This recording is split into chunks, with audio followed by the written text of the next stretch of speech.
Assalamualaikum warahmatullahi wabarakatuh. Perkenalkan, nama saya Emrahan Seti Ashar dengan NIM 2303126076 dari Sistem Informasi kelas A. Pada kesempatan kali ini saya akan mengerjakan tugas data mining, ini mana dari data mining, di mana dosen pengampunya itu Pak Ibnu Kikil ID Dr. Eskom MTI. Baik, langsung saja kita masuk ke pengenalan dan instalasi Python. Baik, yang pertama adalah pengenalan dan instalasi Python, yang dimana Python adalah bahasa pemrograman yang ditujukan untuk general purpose programming dan termasuk dalam kategori high level programming language. Sebagai general purpose programming language, Python digunakan untuk berbagai macam permasalahan seperti pengembangan aplikasi web ataupun mobile, data science, dan lain-lain. Python masuk ke dalam kategori high level programming language karena bahasa pemrograman Python yang mudah untuk dibaca dan dituliskan oleh manusia. Seperti yang kita tahu, Python digunakan untuk berbagai macam permasalahan seperti pengembangan aplikasi web ataupun mobile, data science, dan lain-lain. Selanjutnya itu instalasi Python, ini mana install Python.org, download the latest version for Windows, yang dimana pada seperti gambar ini untuk mendownload Python. Lalu untuk pengecekan Python sudah terinstall, kita bisa ke command prompt Python untuk mengecek Pythonnya versi terbaru atau tidak.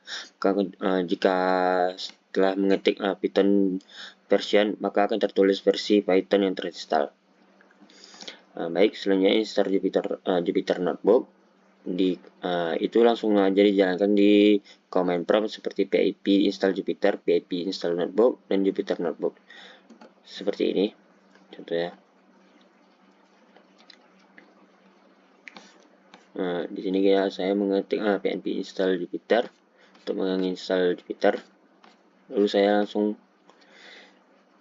menjalankan Jupyter Notebooknya dengan mengetik Jupyter Notebook.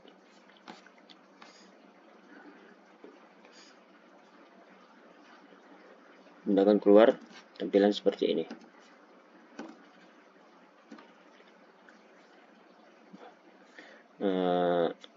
Jika ingin membuat folder baru, ini new folder. Lalu jika ingin membuat Pythonnya, langsung memilihkan Python 3.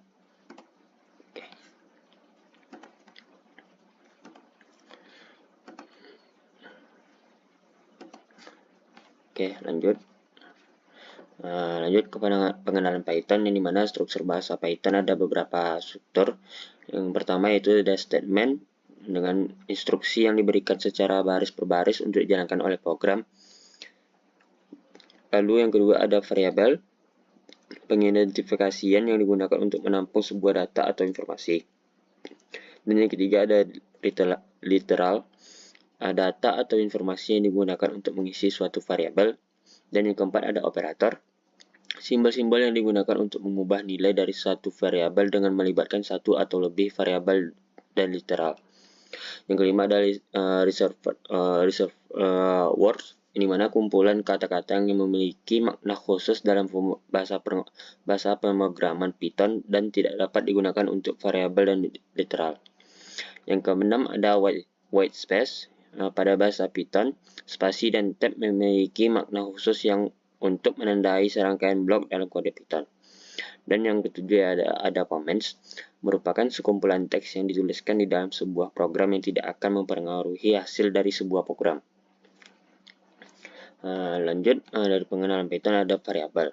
Yang pertama itu dari variabel Python itu tersendiri ada 3 aturan penting yang wajib diikuti saat menyatakan satu variabel di Python. Yang dimana yang pertama itu ada nama dari sebuah variabel harus dimulai dengan huruf A sampai Z huruf kecil dan AZ sampai huruf besar, atau karakter garis bawah atau underscore seperti yang di contoh ini, dan tidak dapat dimulai dengan angka 0 sampai 9. Yang kedua, variabel hanya boleh mengandung karakter alfabet, bilangan, dan underscore seperti yang di contoh ini.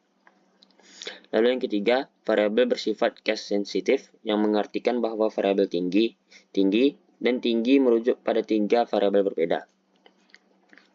Selanjutnya, ada tipe data yang dimana pertama ada boolean menyatakan true yang bernilai 1 atau false yang bernilai 0.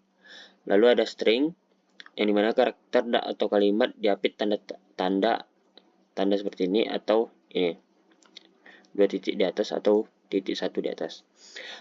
Selanjutnya ada integer yang dimana bilangan bulat. Lalu ada float bilangan real atau desimal. Lalu ada list menyimpan berbagai tipe data di mana elemen dapat diubah.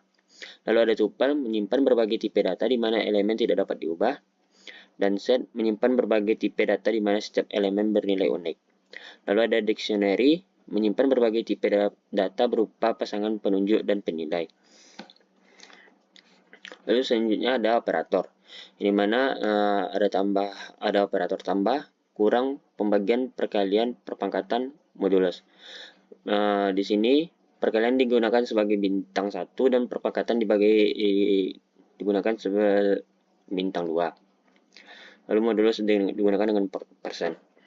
Lalu selanjutnya ada operator lainnya seperti kurang dari, lebih dari, kurang dari atau sama dengan, lebih dari atau sama dengan, tidak sama dengan, dan atau negasi. Selanjutnya ada pengenalan Python reserved words, yang dimana ada false, true, none, and, as, assert, dan lain-lain. Selanjutnya ada pengenalan Python. Pengenalan Python yang comment. Ini mana sekumpulan teks yang dituliskan dalam sebuah program dan tidak akan mempengaruhi hasil dari sebuah program. Penulisan komen diawali dengan menggunakan simbol hashtag. Seperti ini, statement ini bukan termasuk ke dalam variabel, melainkan komen. Walaupun tidak mempengaruhi hasil program, komen merupakan suatu komponen yang penting dalam pengembangan program.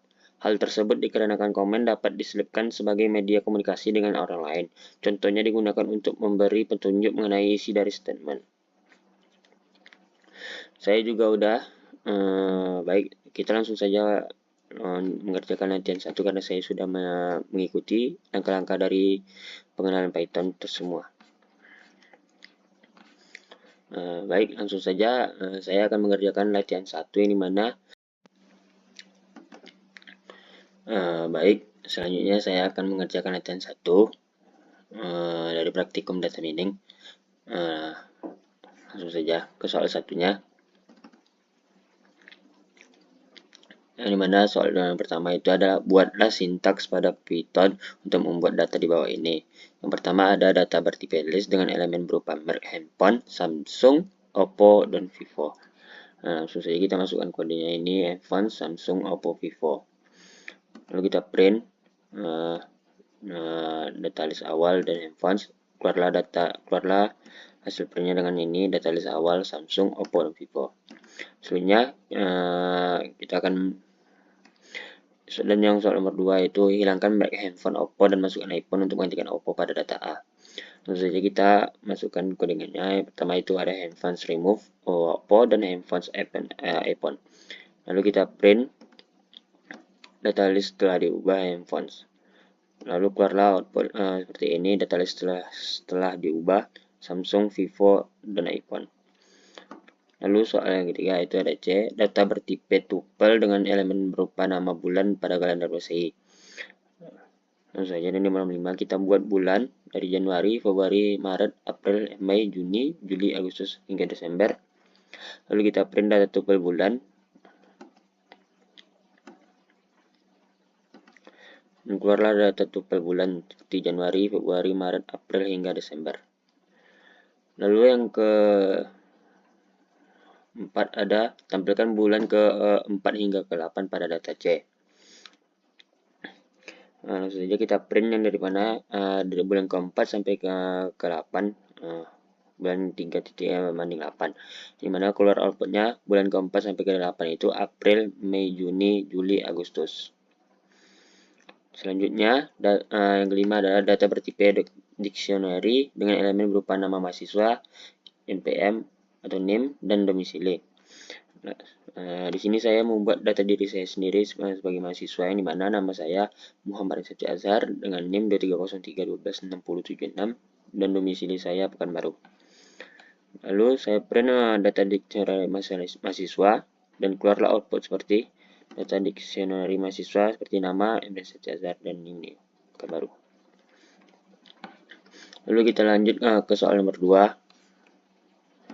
Di mana seorang pelaku bisnis ingin mengetahui keuntungan yang didapatkan dari penjualan produk modal yang digunakan untuk 50 produk yang dipasarkan sebesar 1 juta rupiah. Adapun jumlah produk berhasil dijual yaitu 45 dengan harga jual untuk satu produk sebesar 30.000.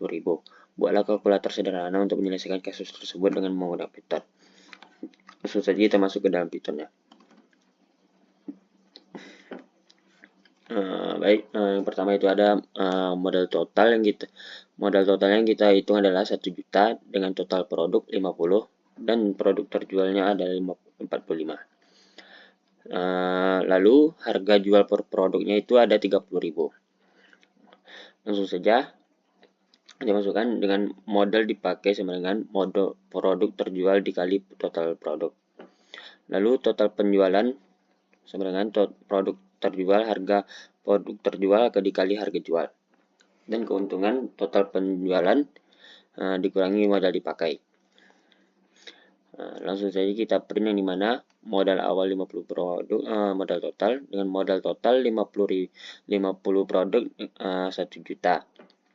Dan yang kita print selanjutnya yaitu modal dipakai 45 produk.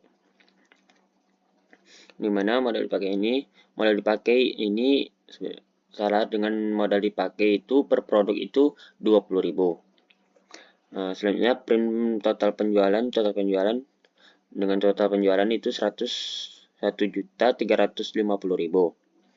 dan keuntungan kita adalah 1.337.750 rupiah. Baik, sekian saja dari video praktikum 1 saya. Apabila ada kesalahan kata saya mohon maaf. Sekian dari saya. Assalamualaikum warahmatullahi wabarakatuh.